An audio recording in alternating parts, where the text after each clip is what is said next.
guys, welcome back to my channel, and today we are going to be talking about the not so fun parts of van life. The reason why I want to do this video is because I often see videos on YouTube about van life and how awesome it is and how exciting it is and how beautiful it is and how much fun people are having with that, and I don't see a lot of videos talking about the hard parts of van life, the behind the doors parts of van life, the parts of van life that people struggle with the most or people find hard to adapt to. I want to talk about it and bring this to light so people know that it's not all fun and games, and it can be very hard and challenging and uncomfortable. And I'm specifically talking about van life and not RV life. I feel like van life and RV life are two different things, even though they signify the same, living on the road and living minimalistic lifestyle. They're still very different. Although I will bring up RV life or RV style living a few times throughout this video. Let's just get started. Okay, so number one thing I want to talk about is shower or using the bathroom. While living in the van, most vans are not gonna have a bathroom and the shower. There are some, I think those are Class B's vans, the already made campers that have a small bathroom and a shower. Taking a shower in that thing is very, very uncomfortable, and I don't think a lot of people actually use that for showering. A lot of people just use it for using the bathroom. In our van, we don't have a bathroom or a shower. We do have a little cassette toilet that we use for emergencies only, and we do have a electric shower head that you just put the little motor in the water container, and then the water comes out of the shower head and you clip it outside to the van. So it's mostly like an outdoor shower, which we also use in emergencies only. So when it's a regular day, what we do is we go to the gym to take a shower. We use Planet Fitness for our showering needs. And for the bathroom, we tend to stick to public bathrooms, so like restaurant, coffee shops, rest stops, and so on. A lot of parks might have some bathrooms, but those are kind of nasty. That's what we do for our bathroom needs. And even though it sounds easy enough, once you do it a few times, it does get kind of annoying. It can get challenging. For instance, not every single town or city is gonna have your gym in it. Even though Planet Fitness is all over the country, there are a few cities that I've been to that didn't have Planet Fitness.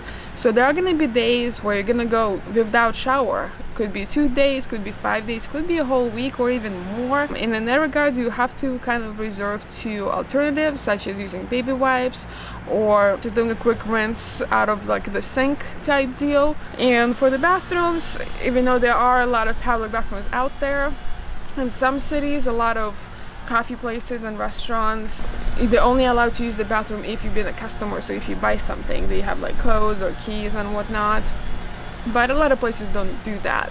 So during the day, finding a bathroom is not an issue. However, during the nighttime, especially if you're boondocking in the city, you know, you parked in the city and in the neighborhood on the street, and you wake up in the middle of the night and you have to use the bathroom.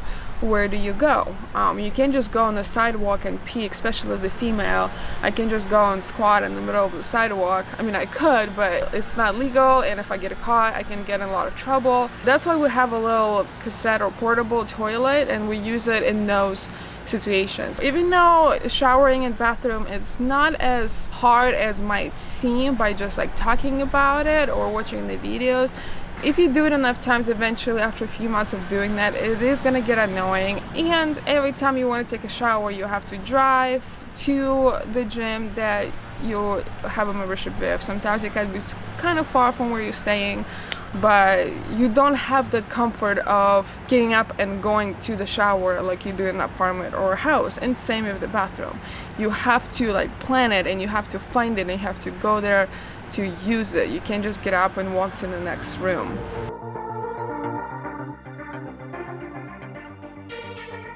Thing number 2, we are going to talk about parking and sleeping in the van. Everybody does van life differently. Some people live in the van and they stay in one city because they have a job. Some people live in the van and they travel, but they only sleep at the campsites or out in the nature or somewhere secluded, and they don't boondock in the city. And there are some people who boondock strictly in the cities and just go from city to city. Either way, you have to find spots to park at so you can sleep. And at times it can be challenging. When you talk about it, it sounds easy enough. Okay, you'll get in the city, you go to some neighborhood where there's no paid parking and no limits, you find a spot and you park. But a lot of people are very protective of their neighborhoods and their kids, and they don't want some random van just parking in front of the house and sleeping. You have to think about the limits that you can park at. If you can park for more than 8 hours or 12 hours or 24 hours, you have to look out and see how the neighborhood is. It is a safe neighborhood to sleep in. Can somebody call the cops on you? Can you get harassed in this neighborhood? Is it a weekday? Do you think there's going to be a lot of people waking up and driving to work, waking you up? Is there any construction zones nearby that will be loud in the morning? So every single day or every night when you're driving around and trying to find a spot to sleep at in the city, you have to constantly think about that and be on the lookout and try to find the perfect spot for you. Even though it might seem easy enough when you talk about it, in reality, doing it every single night can be challenging at times. Especially depends on the city you're in or on the town you're in. There are some cities that is very hard to find parking spots to sleep in, and especially if you're in a bigger van or an RV, it's even harder because some cities the parking spots are limited and are taken quickly and they're small. And if you're in an RV, boondocking in the city can be even harder because there's a lot of places that don't allow RV parking overnight. They have special signs that restrict RV parking overnight.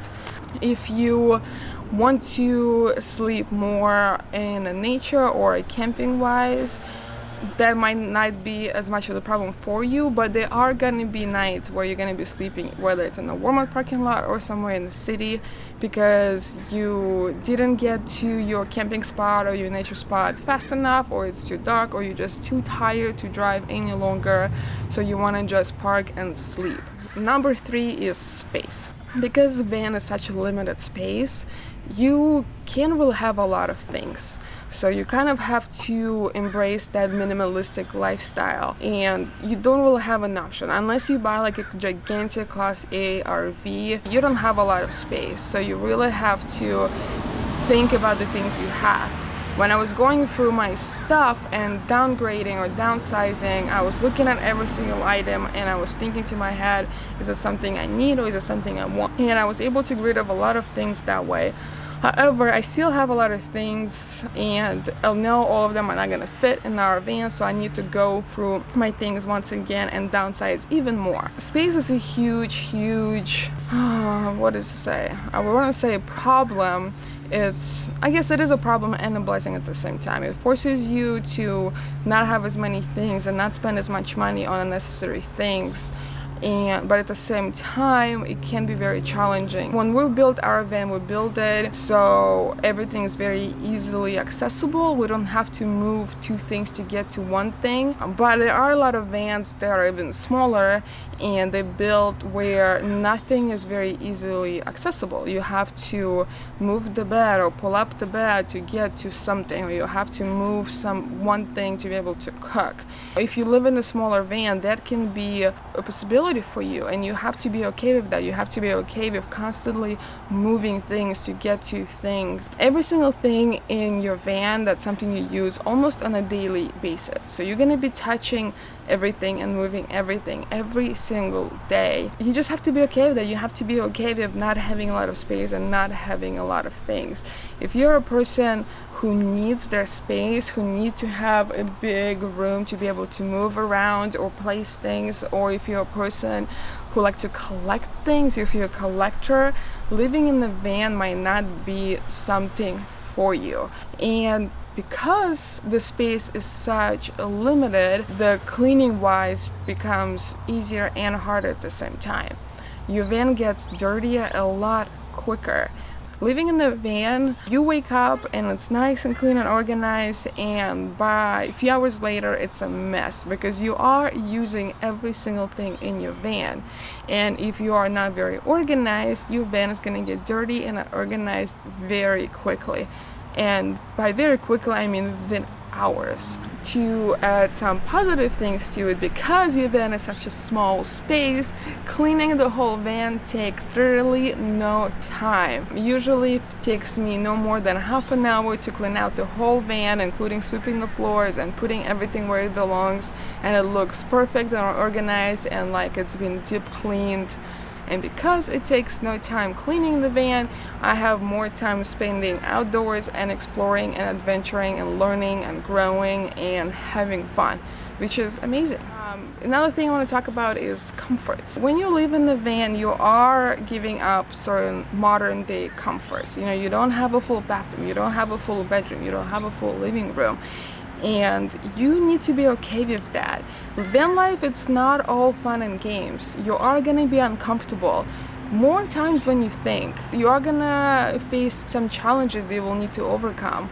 You will need to come up with solutions on the spot and be creative, because every van is different and everybody is different, and no matter how much you search YouTube for answers, if something does happen in your van that you need to fix or figure out the way to fix, by watching YouTube videos, it might give you an idea of how you can fix the thing, but you would have to come up with your own creative way on how to fix your specific van. There's gonna be mornings where you wake up and you're freezing because it's very, very cold outside. And there are gonna be mornings where you wake up and you're gonna be so hot and sweaty because it's 100 degrees outside and you forgot to park under the shade. You have to be okay with being uncomfortable and being out of your comfort zone. You are gonna face a lot of challenges that you will need to overcome, and because of that, you are gonna grow a lot as a person. But then life can also break you.